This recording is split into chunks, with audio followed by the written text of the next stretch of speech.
Hello students, आज जो हमारे पास में टॉपिक है उसका नाम है ल्यूवेल थ्योरम।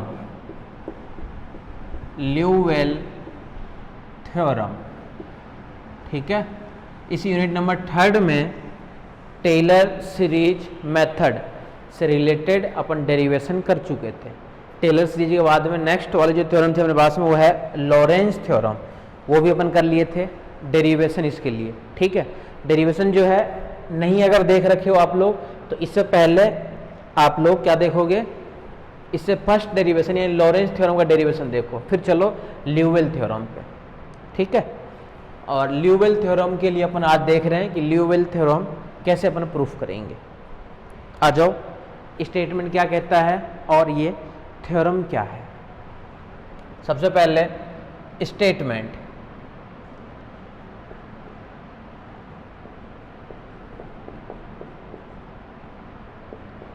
ल्यूवेल थ्योरम, हिंदी में और इंग्लिश में इसका नाम समान है, ल्यूवेल प्रमेय। ल्यूवेल प्रमेय, ठीक है। इसको भी ध्यान से देखना, ये भी काफ़ी इंपॉर्टेंट है। इसके अंदर 5 थ्योरम है, पांचों ही काफ़ी इंपॉर्टेंट है। इन पांचों में से कोई सा भी थ्योरम कभी भी आ सकता है। एक चीज़ और ध्यान रखना, ये जो है थ्योरेटिकल पोर्शन है। थ्योरेटिकल पोर्शन मतलब कि इसको ध्यान से देखना कि बुक में देखोगे तो नहीं पता चलेगा। स्टेटमेंट देखो कि सबसे पहले कहना क्या चाह रहा है ये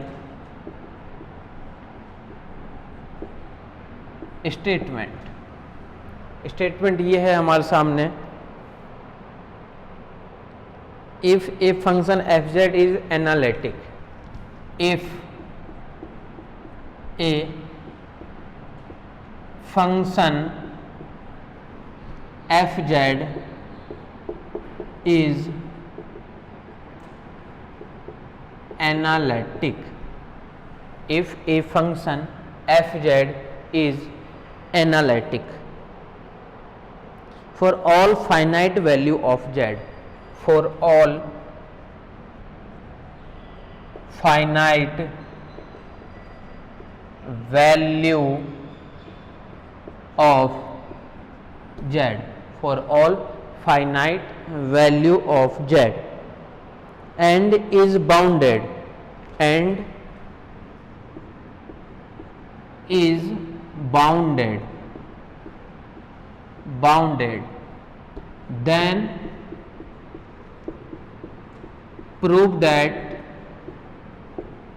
it is a constant function, it is a constant function,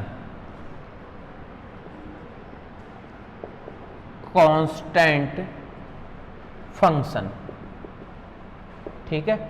क्या कहना चाह रहा है ये कि फंक्शन है कोई एफ जेड, वो एनालिटिक है all finite value of Z के लिए और बाउंडेड भी है। यदि जेड के प्रत्येक परिमित मान के लिए यदि जेड के प्रत्येक परिमित मान के लिए एफ जेड विश्लेषिक फलन है, विश्लेषिक फलन, जेड के प्रत्येक मान के लिए एफ जेड विश्लेषिक फलन है,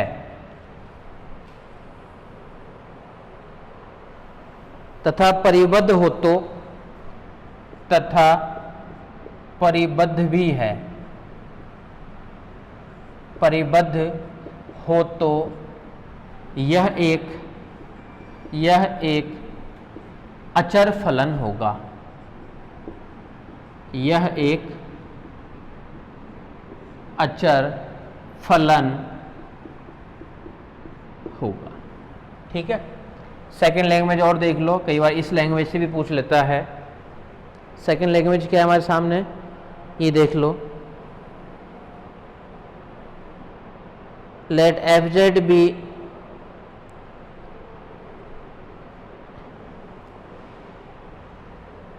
integral function, let fz be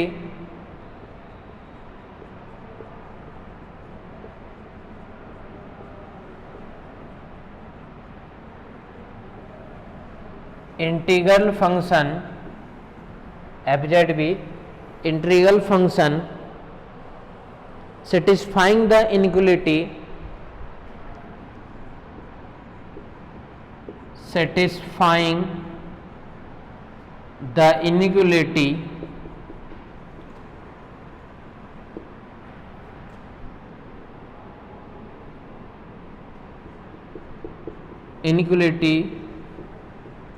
fz mod less than equal to m, satisfying the inequality fz mod less than equal to m for all finite value of z,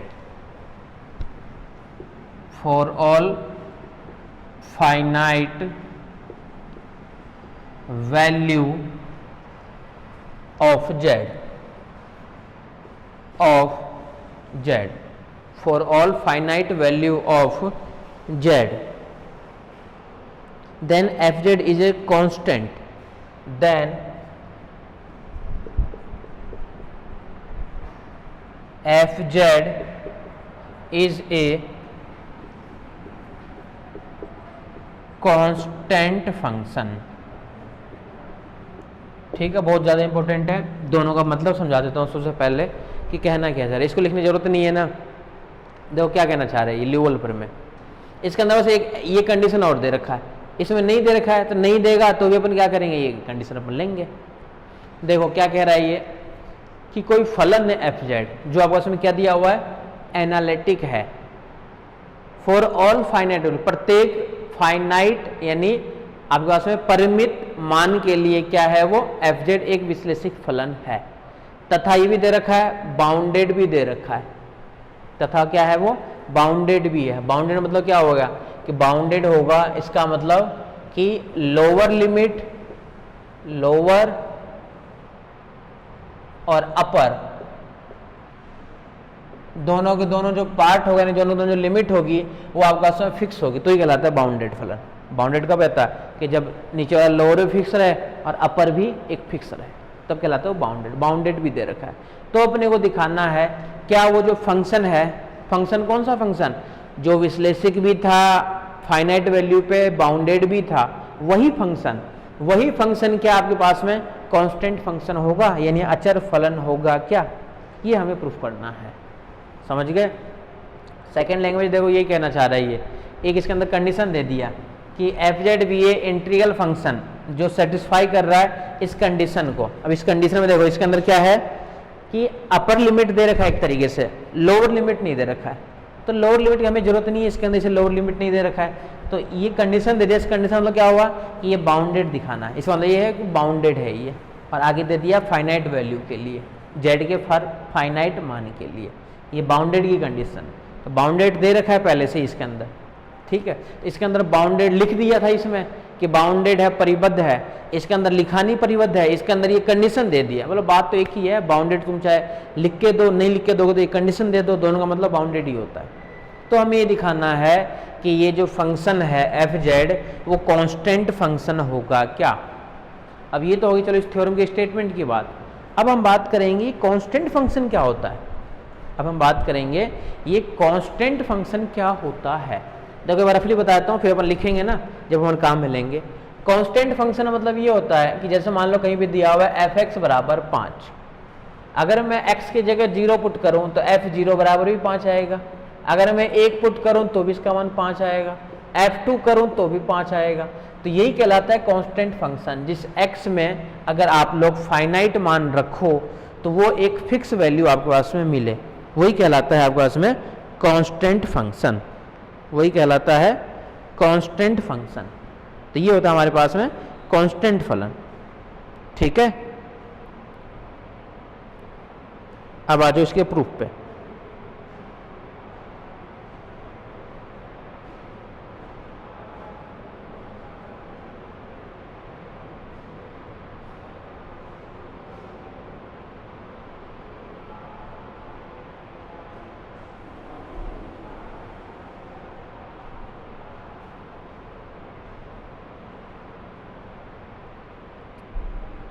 आ जाओ आगे constant function के लिए।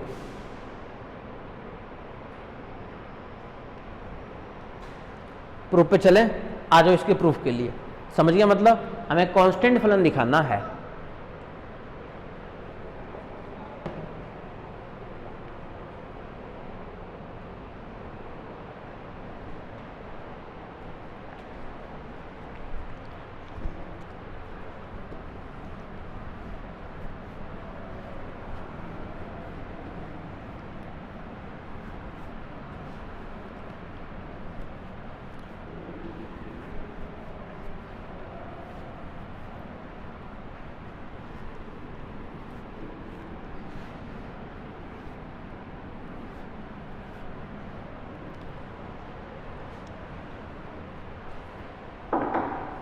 Proof पे आ जाओ थोड़ा।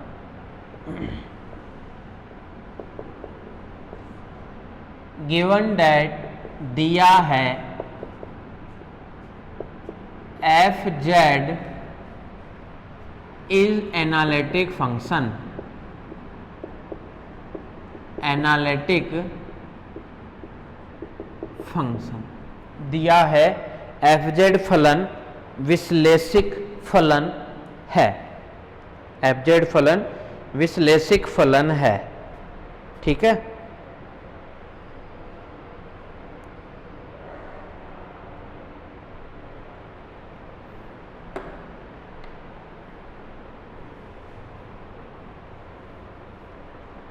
F Z फलन विश्लेषिक फलन है।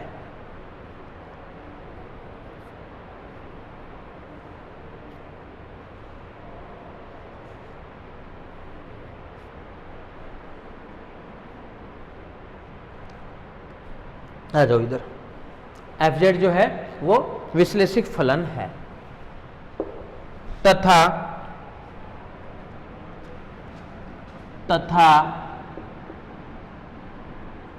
यह परिबद्ध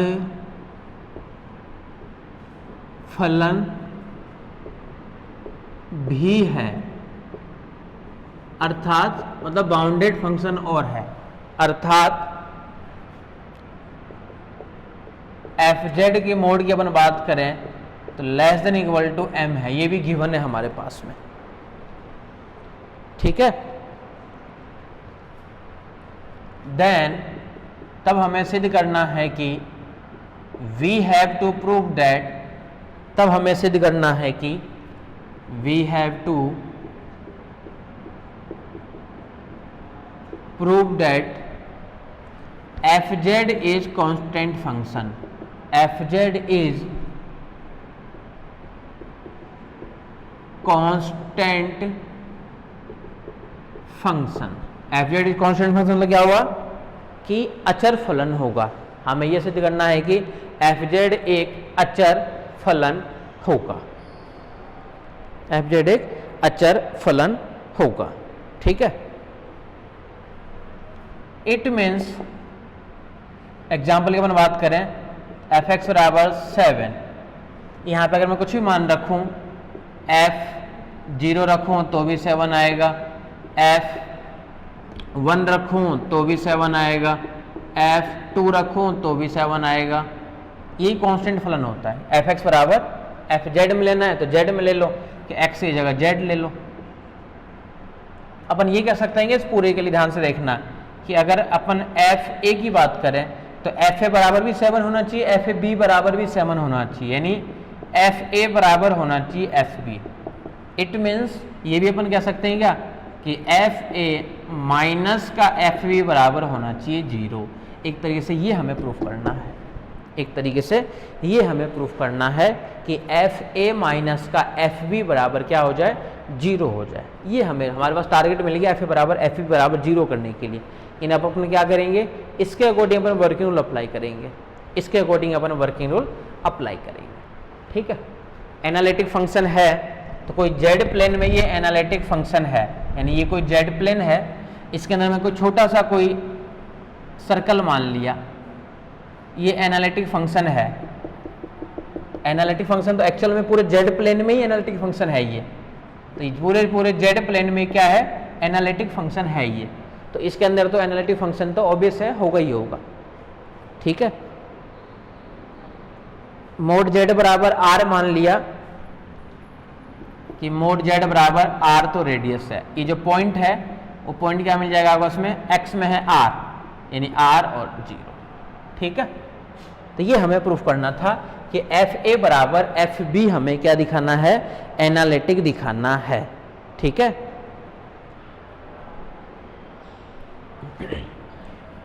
अब एफ ए बराबर एफ बी दिखाने के लिए आपको एफ ए का मान पता होना चाहिए। एफ ए मतलब एक तरह से एफ जेड का मान अगर अपने को पास में पता हो जाए ना कि एफ जेड का मान क्या होगा, तो उसी जेड में एक बार ए सेटिस्फाई करवा देंगे, एक बार बी सेटिस्फाई करवा देंगे।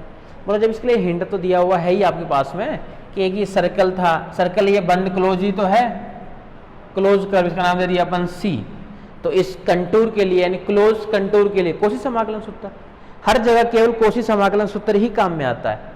ठीक है, अगर इसके अंदर एक दो रीजन और होता तो अपन उसको मल्टी कनेक्टेड में ले जाते कोशी समाकलन सूत्र। तो कोशी समाकलन सूत्र से लिखेंगे अपन किसके लिए, क्लोज कर्व के लिए। क्लोज कंटूर है एक्चुअल में ये, तो इसके अपन लिख सकते हैं किसके लिए, क्लोज कंटूर के लिए कोशी समाकलन सूत्र। ठीक है, तो देखो अपन क्या करना चाह रहे हैं, we know that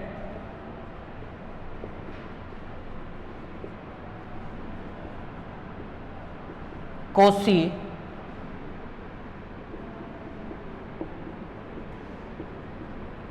integration theorem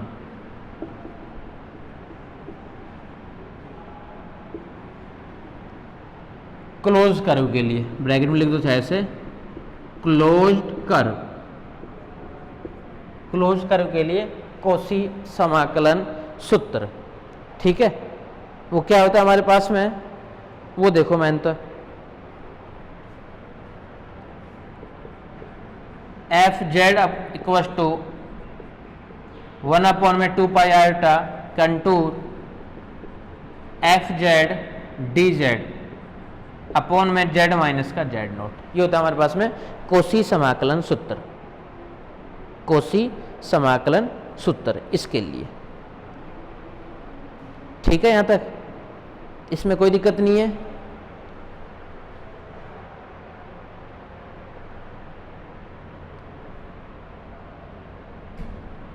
F Z note बराबर होता है ये, सॉरी, एफ जेड नोट बराबर 1/2 पाई आयोटा क्लोज कंटूर के लिए 1/2 pi iota F Z D Z और अपॉन में जेड माइनस का जेड नोट, ये होता है कोशी समाकलन सूत्र। बस अब कैलकुलेशन स्टार्ट हो जाओ, फिर से वही चीज है, एफ जेड नोट की जगह बार तो ए रख देंगे, एक बार बी रख देंगे और दोनों का डिफरेंस निकाल के बस जीरो दिखाएंगे। अपना टारगेट क्या रहेगा, जीरो दिखाना। और अपन फर्स्ट यूनिट के अंदर क्या किए थे, कभी भी मैथमेटिक्स का कॉम्प्लेक्स में कभी भी जीरो दिखाना हो तो मोड का साइन लगा दो, मोड का साइन लगा करके जीरो दिखा दो।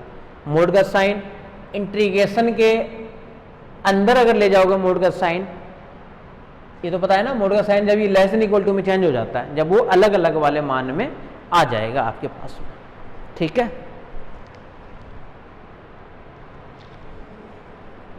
आ जाओ इस वाले पे, ये अपन लिख दिए एफ जेड जीरो का मान भी अपन लिख दिए यहां से। अब देखो वैल्यू,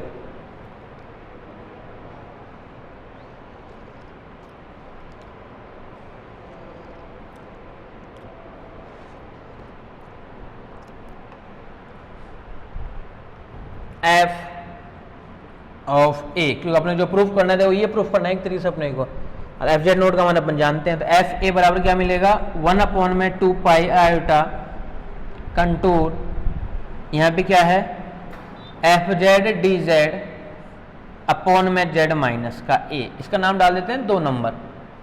और इसी प्रकार लिख देते हैं अपन एफ ऑफ बी बराबर 1/2 पाई आयोटा कंटूर, यहाँ से फिर से क्या मिलेगा F Z D Z upon में जेड माइनस का बी, और इसका नाम डाल देते हैं 3 नंबर।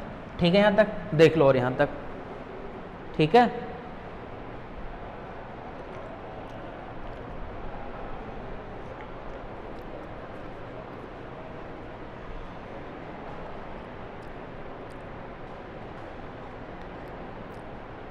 अब क्या करना है, दोनों का डिफरेंस निकालना है बस।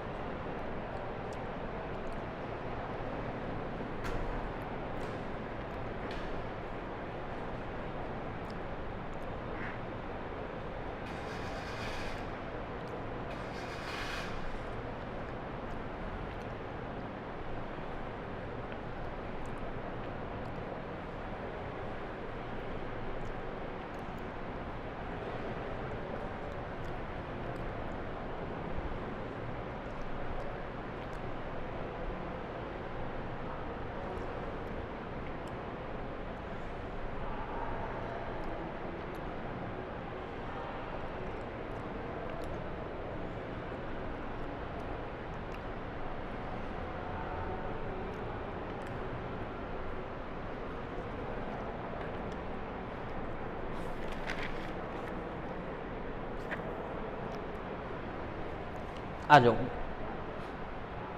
यहां से निकाल लेते हैं अपन F of A minus F of B equals to, B है ये 1/2 पाई आयोटा, तो बाहर आ जाएगा सब में से, तो 1/2 पाई आयोटा कंटूर सी में 1 में एफ ए वाला मान यानी 1 में जेड माइनस ए पहले, फिर -1 में जेड माइनस बी, और दोनों साथ में बाहर क्या आ जाएगा एफ ऑफ जेड और फिर साथ में डी जेड। ठीक है, बस अभी सर टारगेट अपने को 0 करना है, करते चलो अपने आप 0 आ जाएगा ये, यानी एफ ए माइनस का एफ बी बराबर 1/2 पाई आयोटा, तो बाहर एजिटिज है ही, कंटूर भी बाहर एजिटिज है ही, एलसीएम ले लेते हैं इसके अंदर, एक तो आ जाएगा जेड माइनस ए, अब फिर आ जाएगा जेड माइनस का बी, ऊपर जेड माइनस है यानी जेड माइनस का B minus Z minus B है ही, जेड माइनस का ए, और फिर से यहाँ पे क्या रहेगा एफ जेड और फिर से डी जेड, एफ जेड और फिर साथ में क्या रहेगा D of Z.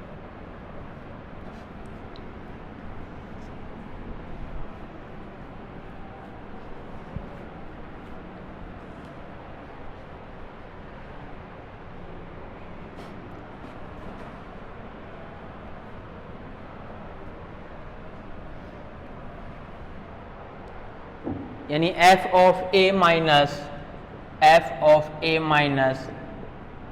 F B equal to, इस वाले में आ जाओ 1/2 पाई आयोटा कंटूर सी, ऊपर देखो क्या क्या टर्म्स बचेगी, जेड माइनस जेड कैंसिल यानी माइनस का बी और यहां से प्लस का ए यानी ए माइनस बी,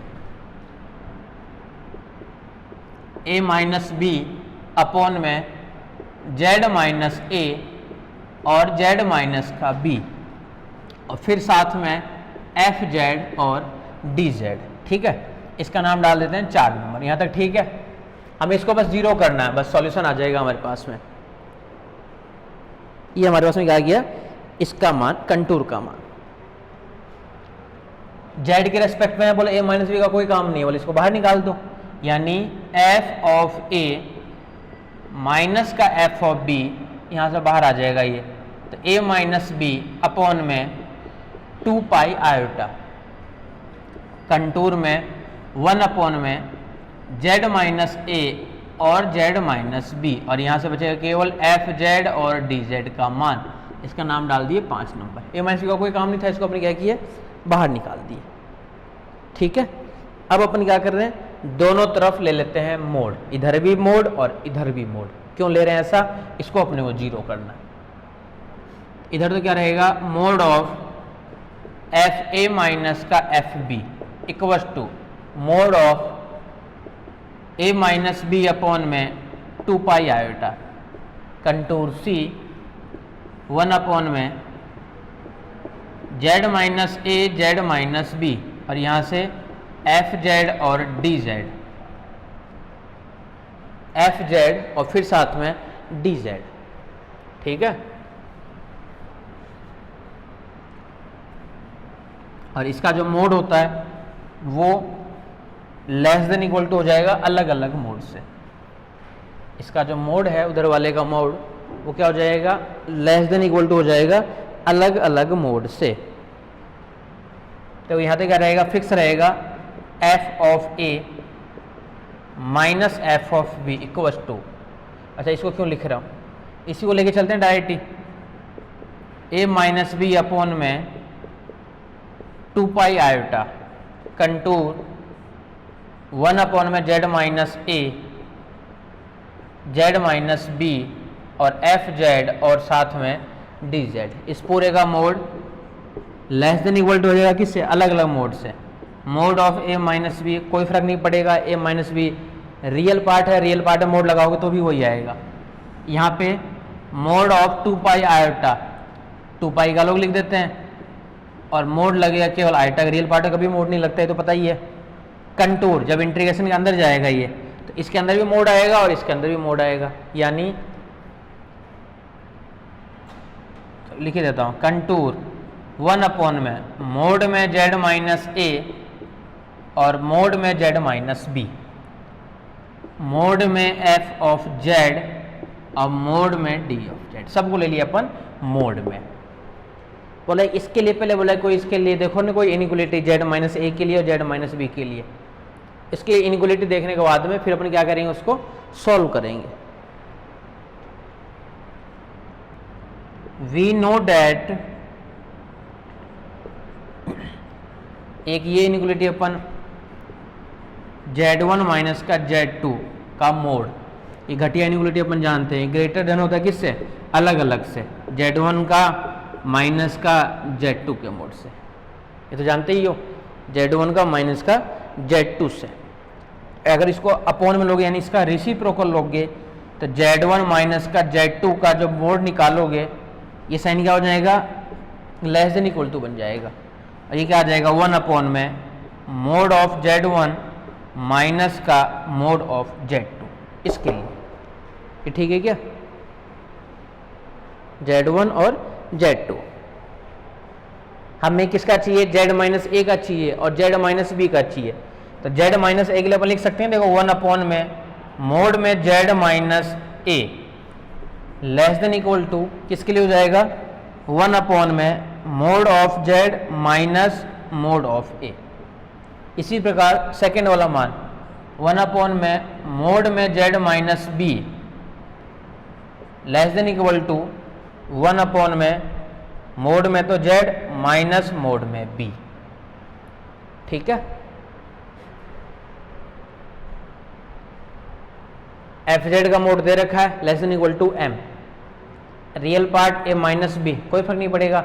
2 पाई आयोटा का मोड अपन निकाल लेंगे तो एक्चुअल में आयोटा है क्या, तो मोड ऑफ आयोटा ये भी पता होगा।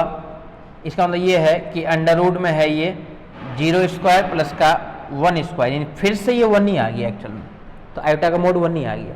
इसका मोड पता चल गया, इसका मोड पता चल गया, एफ जेड का मोड हमारे पास में है। डी जेड का मोड देखो, डी जेड के मोड के लिए देखो क्या क्या माना है हमारे पास में, यहीं पे लिख दूंगा ऊपर ही ऊपर। मोड ऑफ जेड बराबर आर अपन लिए थे सर्कल, ठीक है। तो एक्चुअल में जो जेड मिलेगा यहां से वो जेड क्या मिलेगा, आर ए की पावर आयोटा थीटा, ये अपन जानते ही हैं। बोला हमें तो डी जेड का मोड चाहिए था, बोला पहले डी जेड निकालो तो सही। तो यहां से मान निकलेगा डी जेड के लिए, और वो मान क्या निकलेगा, आर आयोटा ए की power iota theta, R iota A की पावर आयोटा थीटा। बोले अब मोड निकालना हमें, तो बोले अब लगा दो मोड, डी जेड का mod equals to mod of R iota A की power iota theta, R A की पावर आयोटा थीटा, ये पूरे का पूरे मोड आ जाएगा। ये डी थीटा भी है, ठीक है। यानी इसको अपने क्या लिखेंगे, मोड ऑफ आर, आर के मोड तो लगता ही नहीं है, रियल पार्ट है ना, आर आयोटा मोड में ए की पावर आयोटा थीटा, और फिर साथ में मोड में डी थीटा बोल दो या डी थीटा बोल दो, एक ही बात है। यानी इसको अपने क्या लिख सकते हैं, mod of D Z equals to, R का तो कोई फर्क पड़ेगा नहीं, आयोटा का भी अपन देखे थे, और ए की पावर आयोटा थीटा, ये भी अपन जानते हैं कि ए की पावर आयोटा थीटा क्या होता है, cos theta plus iota sine theta. बोले इसका मोड निकालेंगे तो बोला cos square theta plus sine square theta, mode में ए की पावर आयोटा थीटा, यानी बराबर एक ही आ गया फिर से। तो आयोटा का मोड भी एक और ए की पावर आयोटा थीटा का मोड भी एक, और डी थीटा का मोड जो है वो रहेगा केवल डी थीटा, यानी ये किसके लिए मोड आ गया, डी ऑफ जेड के लिए। किसका मोड बच गया अभी ये बताओ, इसका मोड पता चल गया, रियल पार्ट है, इसका पता चल गया, इसका पता चल गया, इसका पता चल गया, इसका पता चल गया। इन सभी को अपन मानो क्या करेंगे, इसके अंदर पुट करेंगे, इसका नाम डाल देते हैं 6 नंबर। तो इन सभी वैल्यू को अपन क्या करेंगे, इसके अंदर पुट करते हैं। अब देखो ध्यान से,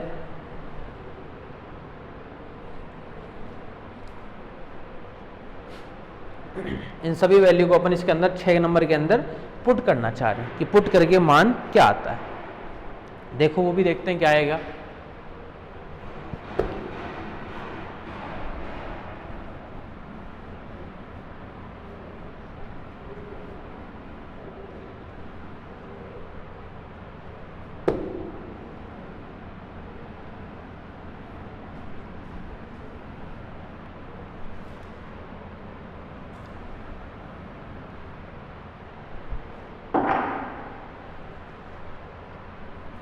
less than equal to mod of A minus B upon में 2 pi mod of iota contour C में 1 अपॉन में Z minus A mod Z minus B mod, और फिर क्या है F Z D Z, mod of F Z mod of D Z less than equal to, नीचे लिख दूँ उधर लिख दूँ एक ही बात है, लेस देन इक्वल टू।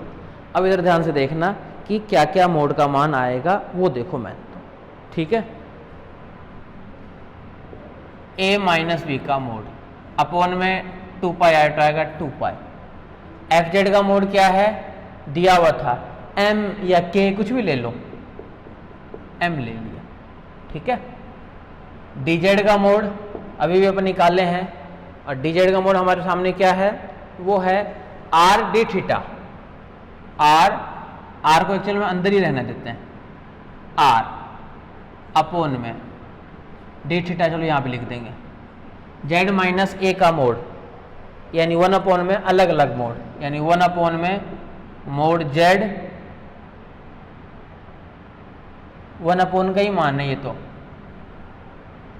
तो mod of Z minus mod Z minus mod A, अब फिर से mod Z minus mod of B, और साथ में आर डी थीटा, ठीक है। इस मोड जेड का भी मान हमारे पास में क्या आर है, इसको अपन ये भी लिख सकते हैं, देखो ए माइनस बी यहां से तो एज इट इज है, ये एम, ये 2 pi as it is, contour में देखो ये तो आर अपोन में ये R minus mod of A, और यहाँ पे क्या है आर माइनस फिर से mod of B, mod of B, और साथ में क्या यहाँ से डी ऑफ थीटा। ये भी ठीक है, यहाँ तक जीरो कर रहे हैं इसलिए अपन इतना मेहनत कर रहे हैं, बस जीरो करने के लिए केवल, ठीक है। आपको पता है उस छोटे से सर्किल को एनालिटिक तो दिया हुआ है ना, तो जेड प्लेन के अंदर जो सर्कल बनाए थे अपन, इस छोटे सर्किल को एक्सटेंड करना अपन चाहिए, क्योंकि एनालिटिक तो है पूरे जेड प्लेन में, पूरे जेड प्लेन में वो एनालिटिक है, तो उस छोटे से सर्किल को अपन जेड प्लेन में एक्सटेंड करें तो लिमिट ले सकते हैं अपन R tends to infinity extend करने के लिए, ठीक है। तो अपन वही काम करेंगे, देखो इसके अंदर, तो देखो ध्यान से, इसको अपन ये लिख सकते हैं क्या,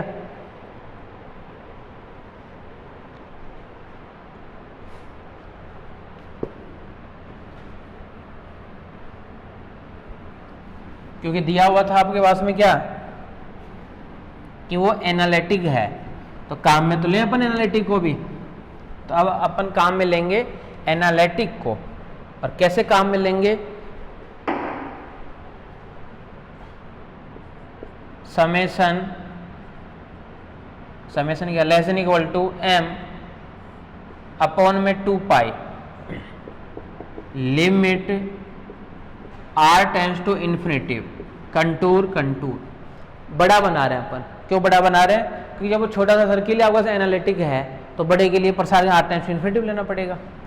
यहाँ पे क्या मिलेगा आर अपॉन में R minus mod of A, R minus mod of B, और फिर साथ में डी ऑफ थीटा। इन्हें अब इस वाले पार्ट को अपन सॉल्व कर लेते हैं, जीरो बनाना है अपने को। पहले अपन जो जीरो करते थे इससे पहले वाले थ्योरम में, उनके अंदर उसमें अपन कैसे करते थे जीरो, कि डायरेक्ट अपन कोशिश करते थे कि एप्सिलॉन आ जाए या डेल आ जाए, नहीं तो आर टेंड्स टू अपन इन्फिनिटी करके अपन डायरेक्ट जीरो दिखा देते थे, वही काम करते थे ना। लेकिन उन सभी में मोड ऑफ डीजेड की जगह अपन मान लेते थे 2 पाई आर, वृत्त की परिधि तो होगी आपके पास में 2 पाई आर। लेकिन अब क्या करें, इसके अंदर बड़ा सा है, इसके अंदर छोटे सर्किल को अपन बड़े की तरफ एक्सटेंड कर रहे हैं, इसलिए अपन ये मेहनत कर रहे हैं।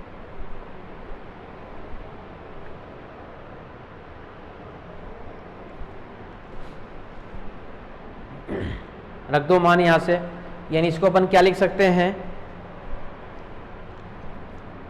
Mod of A minus B, फिर यहां से m अपॉन में 2 पाई भी as it is, limit r tends to infinity भी as it is, contour c भी एज इट इज। इसमें से अपन जबरदस्ती कॉमन ले लेते हैं r को, कॉमन आ तो नहीं रहा है, minus mod of a upon में r, इसमें से भी अपन जबरदस्ती कॉमन ले लेते हैं आर को, 1 माइनस मोड बी अपॉन में आर, और फिर साथ में डी ऑफ थीटा, फिर साथ में डी ऑफ थीटा।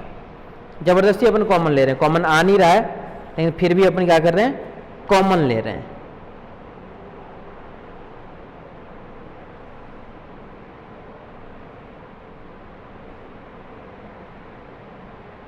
ठीक है,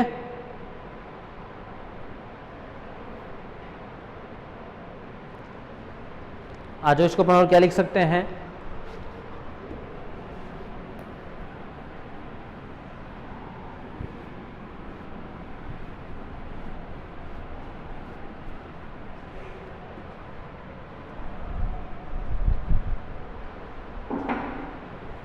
less than equal to mod A minus B upon में 2 पाई, और साथ में यहाँ पे m रहेगा as it is, limit r tends to infinity, एक एक आर को तो कैंसिल कर दो, यानी डी थीटा अपॉन में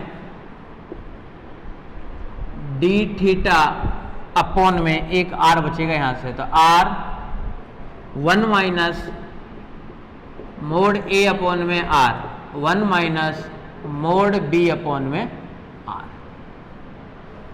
इसमें r रखोगे तो बन जाएगा 0, इन्फिनिटी a अपॉन में इन्फिनिटी यानी 0, b अपॉन में इन्फिनिटी यानी 0, लेकिन बाहर इन्फिनिटी है तो 1 अपॉन में इन्फिनिटी पूरे का मान क्या आएगा 0। तो इधर जो मान चल रहा था वो किसके लिए चल रहा था, पूरे का mod less than equal to. ठीक है, और एक्चुअल में देखो जो इनइक्वलिटी थी ना वो सब अगर सेम होता है तो ही अपन लगा सकते हैं। जैसे एफ जेड का मान था वो दिया हुआ था less than equal to M, ठीक है, और इत्तेफाक से 1 अपॉन में जो जेड माइनस ए, यानी इसके लिए जो अपन इनइक्वलिटी लिखे थे ना, इसके लिए भी inequality less than equal to का साइन होता है, इसलिए अपन हर किसी को इसमें चेंज कर दिए। अगर ये साइन अगर यहाँ पे मान लो गलती से ये दिया रहता ना तो फिर अपन नहीं लिख सकते थे। तो इत्तेफाक बोल सकते हैं अपन, इत्तेफाक क्या पहले से क्वेश्चन में एडजस्टमेंट होता है कि लेस देन इक्वल टू सब में था, इसलिए अपन सबको क्या लिखे थे साथ में लेस देन इक्वल टू का साइन लगाए थे, दिया हुआ था इसलिए। ठीक है, एक तरफ क्या चल रहा था मान आपके पास में एफ ऑफ ए माइनस का एफ ऑफ बी, इसका मान क्या बता रहा है लेस देन इक्वल टू 0। अब बताओ खुद ही ये चीज संभव है क्या, ये तो संभव ही नहीं होगा। एफ ए माइनस, एक तो कह रहे हो मोड, ऊपर से मोड भी कह रहे हो कि लेस देन इक्वल टू तक तो ठीक है, पर लेस देन कैसे जाएगा, लेस देन जाएगा तो नेगेटिव आएगा, मोड नेगेटिव देता है नहीं। इसका मतलब क्या हुआ कि यह तभी संभव है, यह तभी संभव है जब, ये संभव नहीं है ना कि जब एफ ए माइनस का एफ बी का मोड इक्वल टू 0, क्यों, एक तो लेस देन ऊपर से इक्वल टू, तो दोनों चीज एक साथ पॉसिबल नहीं है, इसलिए हम क्या कह रहे हैं तभी संभव है जब mod F A minus F B बराबर 0 हो। अब mod F A minus F B बराबर 0 अपन क्या कहेंगे कि एफ ए बराबर एफ ए माइनस का एफ बी ये बराबर 0 हो, मोड का मान 0, इसका मतलब क्या हुआ कि बिना मोड का मान 0, और अगर बिना मोड का मान 0 तो अपन इसे कहाँ कहेंगे, एफ ए बराबर होना चाहिए एफ बी के, और अगर एफ ए बराबर एफ बी है अर्थात यह एक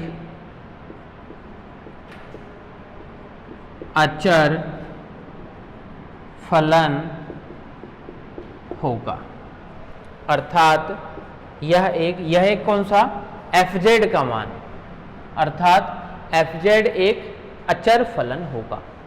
यानी कई बार कंपटीशन में ये भी पूछ लेता है कि बाउंडेड हो तो क्या वो कांस्टेंट फंक्शन होता है, कांस्टेंट फंक्शन होता है। इस कांस्टेंट फंक्शन की टोटल वैसे एक्चुअल में 8 केस होते हैं, बाउंडेड होगा तो भी अचर फलन होगा, और भी 6-7 केस है, तो उन सब के अपने बारे में नहीं दे रखा, आपने केवल इसी थ्योरम को नाम दे दिया अलग से, उसका नाम दे दिया ल्यूवल प्रमेय। ठीक है, तो इसका मतलब क्या हुआ कि अचर फलन होगा। कब होगा, जब एफ जेड एनालिटिक हो,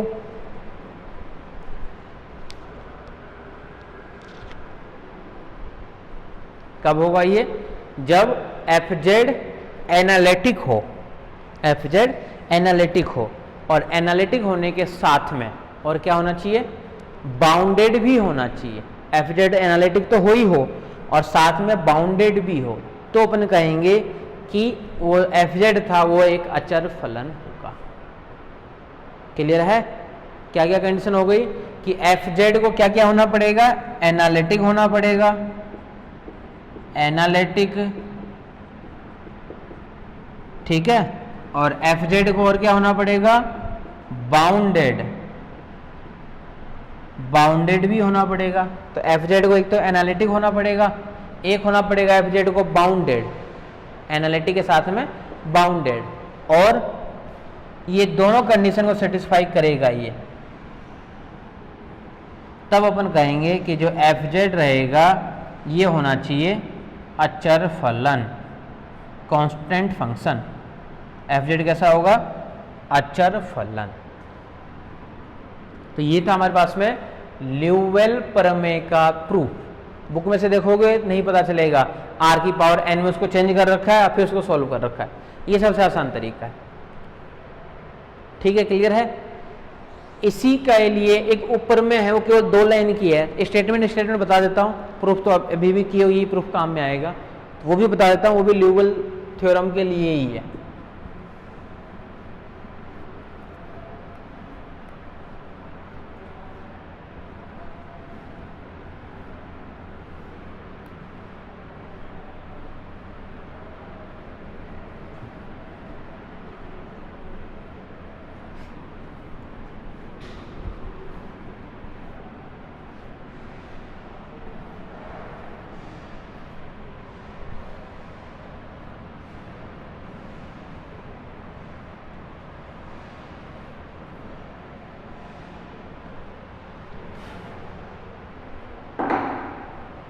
देखो क्या है, वो उसी से रिलेटेड है।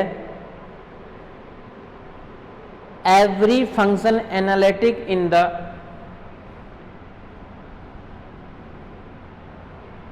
एवरी, नोट करके लिख लो नहीं तो,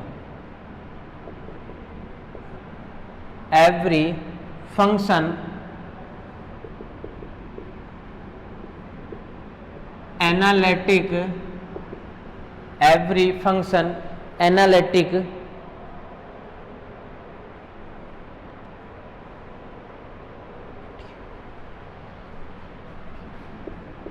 ENTIRE, इंटायर फंक्शन भी बोलते हैं। कई बार एनालिटिक वाले कंडीशन में एनालिटिक ना दे करके उसमें दे देता है इंटायर फंक्शन। तो इंटायर फंक्शन में क्या होता है?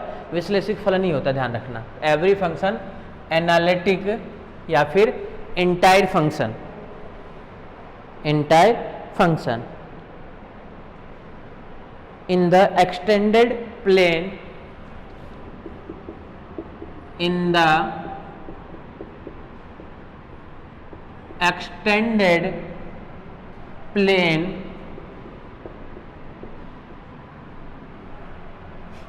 in the extended plane must be constant, must be constant, must be constant। ठीक है, every function analytic in the extended plane के अंदर वो कांस्टेंट फलन होगा। ये तो अभी देखे थे अपन, विस्तृत तल में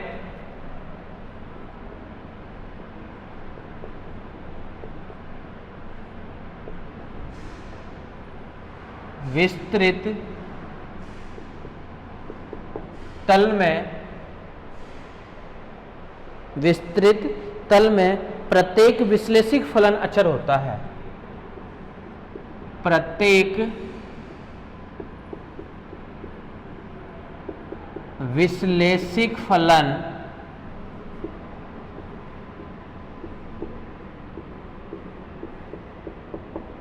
तो ये भी पूछ सकता है, ध्यान रखना एग्जाम के अंदर, ये थ्योरम भी पूछ सकता है। ये भी एक तरह से ल्यूवेल थ्योरम ही तो है। इसमें दे रखा है पहले से कि एक्सटेंडेड जो है ना वो प्लेन है, प्लेन जो है वो एक्सटेंडेड प्लेन यानी बड़ा प्लेन है वो। ठीक है, उसके लिए दे रखा है कि एवरी फंक्शन एनालिटिक यानी इंटायर फंक्शन किसमें? एक्सटेंडेड प्लेन में, वो कैसा होना चाहिए, कांस्टेंट फंक्शन होना चाहिए। ठीक है, तो कई बार इस थ्योरम को इस नाम से भी पूछ लेता है, कई बार इस थ्योरम को इस नाम से भी पूछ सकता है। ठीक है, तो ये ध्यान रखना पड़ेगा आप लोगों को।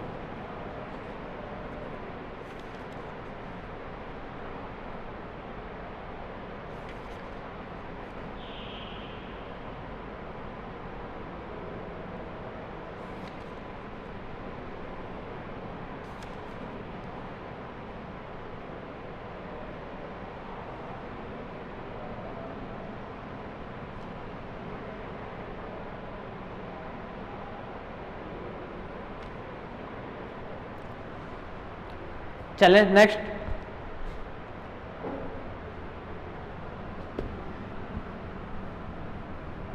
नेक्स्ट थ्योरम पे जाने से पहले एक क्वेश्चन और देखो, ये खुद ही बताओ कि किसके लिए अपन प्रूफ कर सकते हैं इसको, टेलर के लिए, लॉरेंस के लिए,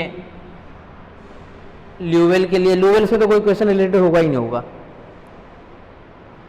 represent the function F Z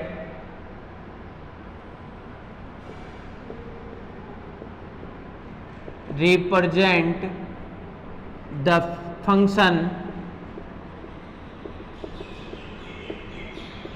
fz equals to z upon में z minus 1 z minus 3, z upon में z minus 1 z minus 3। Represent the function F Z बराबर ये by A series of negative power, by a series of negative power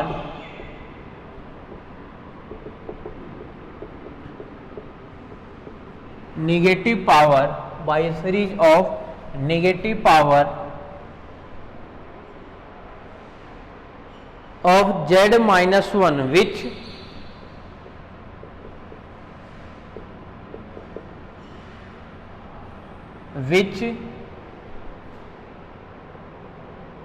convergence to fz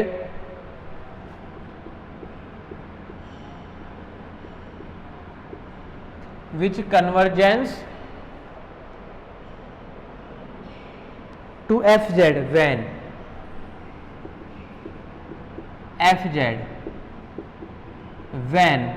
condition क्या है, condition देख लो कि z minus 1 0 से 2, z minus 1 0 से 2,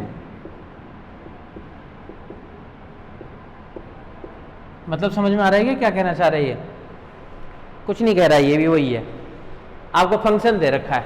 ठीक है, सीरीज जो है ना वो नेगेटिव पावर की सीरीज यानी z माइनस 1 में आपको इसको ओपन करना है। इस सीरीज को आपको z माइनस 1 की टर्म्स बचानी है, यानी एफ जेड का मान जो अपन सही तरीके से निकालेंगे ना लास्ट में, उसके अंदर z माइनस 1 आनी चाहिए बस। उसके लिए कन्वर्जेंस दिखाना, कन्वर्जेंस मतलब एनवा टर्म्स उठाएंगे, एनवा टर्म्स उठाने के बाद में कन्वर्जेंस और डाइवर्जेंस कैसे दिखाते थे अपने पहले, जितने भी टेस्ट था उन सभी टेस्ट के लिए एक बार तो पहले डायरेक्ट अपन इन्फिनिटिव लगाएंगे लिमिट, अगर इन्फिनिटिव बन के मान अगर क्या आ जाए 0 आ जाए तो अपन डायरेक्ट ही कह देंगे वो कन्वर्जेंस है। ठीक है, कुछ भी नहीं करना है क्वेश्चन के अंदर, हमें क्या करना है, सबसे पहले एफ जेड को सही फॉर्मेट में लिखना है।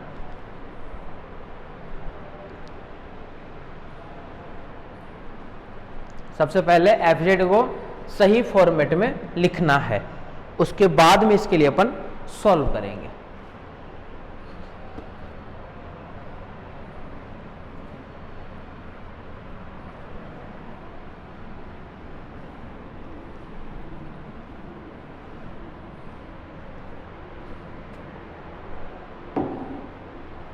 देखो क्या है एफ जेड का मान, वो देखो मान तो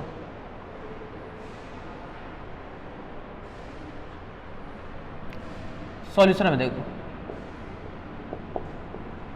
लेट z माइनस 1 बराबर जाई, लेट कर लेते हैं अपन z माइनस 1 को क्या लेट कर लेते हैं जाई। ठीक है, देन ये क्या बन जाएगा 0 से जाई वो 2 तक। ठीक है, 0 से जो जाई का मान है वो 2 के लिए है। फंक्शन इज क्या है, एफ जेड बराबर जेड अपॉन में जेड माइनस 1 और जेड माइनस 3। जेड का मान क्या है, आ जाएगा जाई प्लस 1, जाई प्लस 1 अपॉन में, इधर से देखो जेड माइनस 1 और जेड माइनस 3, इसका मान क्या आएगा, जेड प्लस 1, जेड के रखना है क्या, जाई प्लस 1 माइनस 1, और यहाँ पे जेड के क्या रखना है, जाई प्लस 1 माइनस 3। ये आ गया हमारे पास में एफ जेड का मान। जेड की जगह क्या पुट कर रहे हैं अपन, जाई प्लस 1, ये पूरा जाई में चेंज हो गया। ऐसा अपन इसलिए कर रहे हैं कि जेड माइनस 1 अपन एक बार जाई में ला देते हैं सीरीज को, और फिर जाई की जगह मान रख देंगे जेड माइनस 1, तो अपने आप दिख जाएगा कि जेड माइनस 1 की टर्म्स है। ऐसा आसान करने के लिए कर रहे हैं, जरूरी नहीं कि आप लोग ये पुट करो, डायरेक्ट भी चलने दो आप तो। यानी इसको अपन क्या लिख सकते हैं, जाई प्लस 1 अपॉन में, यहाँ से तो रहेगा जाई और जाई माइनस का 2। सबसे पहले अपन क्या करेंगे, उसको सॉल्व करेंगे, ए और बी के लिए उसको अपन सही तरीके से लिखेंगे। ठीक है, किसके बराबर है ये, एफ जेड की क्या पुट कर रहे हैं अपन, जाई प्लस 1, बोले इसको भी नया फंक्शन मान लो ना, इसको मान लेते हैं अपन नया फंक्शन जी जेड। इन सबसे पहले अपन क्या कर रहे हैं, जाई प्लस 1 अपॉन में जाई जाई माइनस 2 बराबर ए अपॉन में जाई प्लस बी अपॉन में जाई माइनस 2।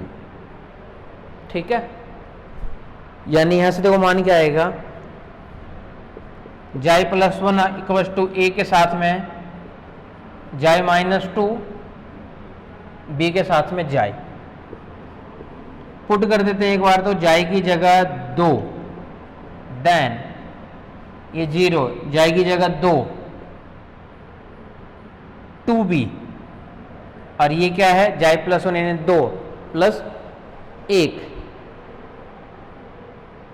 प्लस का 1, इन्हीं का मान बनेगा। यहां से देखो 2 और 1 3, और b का मान क्या आ गया आपके पास में, b बराबर ये तो 2 3/2। एक बार पुट कर देते हैं अपन, जाई बराबर 0, ये 0, ये 1, माइनस का 2 a बराबर 1, यानी a का मान मिल गया माइनस का 1/2, ये a का मान और ये b का मान।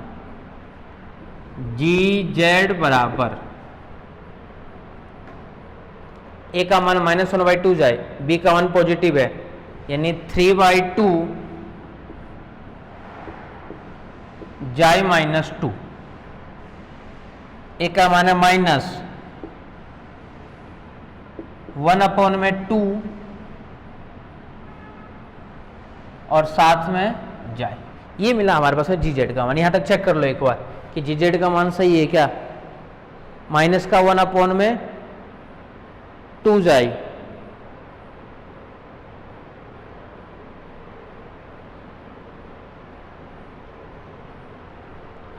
ये 1 नहीं, यहां पे 3 है।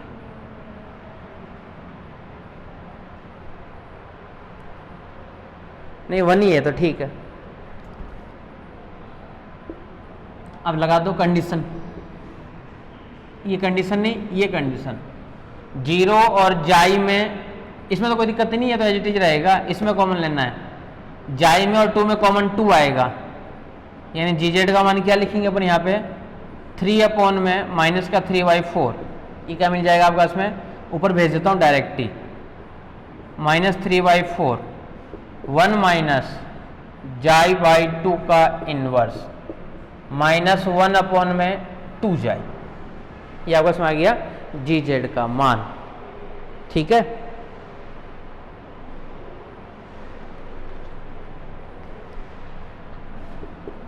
माइनस का 1 अपॉन में 2 जाई, यानी जेड माइनस 1, जी जेड बराबर माइनस का 1 अपॉन में 2 जाई की जगह जेड माइनस 1।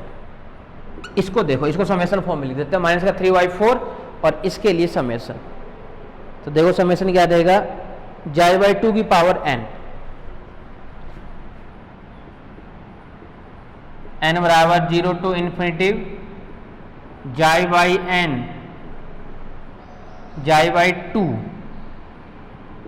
की पावर n। z माइनस वन में आई क्या, इस जाई की जगह भी रख दो z माइनस वन, तो g ऑफ z बराबर माइनस वन अपॉन में 2z minus one minus 3/4 summation n बराबर 0 टू इन्फिनिटिव जाई का मान क्या था n z माइनस वन अपॉन में 2 की पावर n। ये आ गया बस किसके लिए मान, जी जेड के लिए मान, जी जेड के लिए मान। दोनों में z माइनस वन की टर्म्स आ रही है आपके सामने, ठीक है।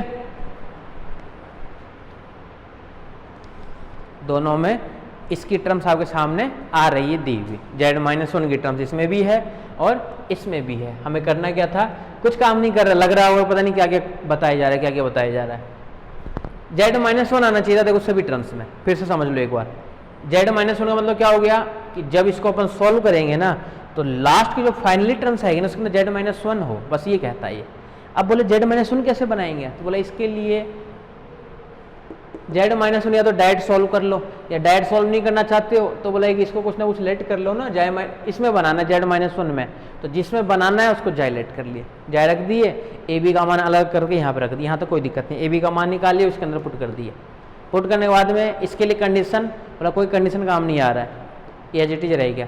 इसके लिए बोला जाई में और 2 में ग्रेटर है 2, बोला 2 को कॉमन निकालो तो माइनस 2 कॉमन निकाल लिया, तो माइनस 4 बन गया, और ये एज इट इज और ये as it is. G Z बोला ये तो एज इट इज है, माइनस का 1/2 जाई की जगह फिर से मान दी z माइनस वन, बोला इसमें तो ठीक है, ऋणात्मक मान नेगेटिव पावर, ये ऊपर जाएगा तो क्या रहेगा माइनस n ही तो बनेगा, नेगेटिव पावर है इसमें एक सीरीज, तो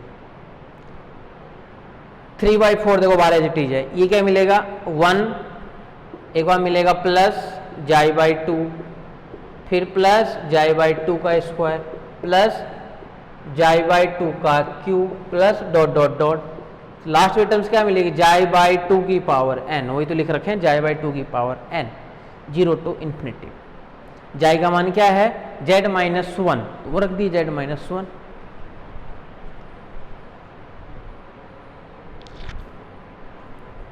जाएगी क्या मान रख दिए z माइनस का 1, तो ये वैल्यू किसके लिए था हमारे पास में जी जेड के लिए, कि जी जेड का मान ये आना चाहिए, बोला ये आ गया जी जेड का मान में कोई दिक्कत नहीं है। तो इस टाइप से हम क्वेश्चन को भी सॉल्व कर सकते हैं, क्लियर है।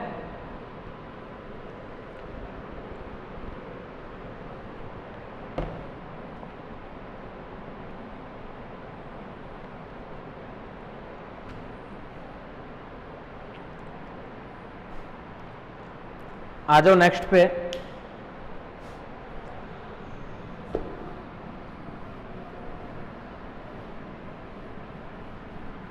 तो ल्यूविल प्रमेय ये भी अपन कर चुके हैं।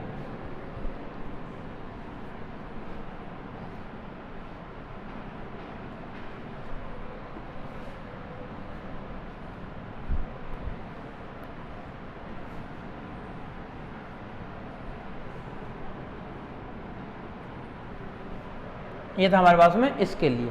अब नेक्स्ट थ्योरम पे आ जाओ। नेक्स्ट थ्योरम क्या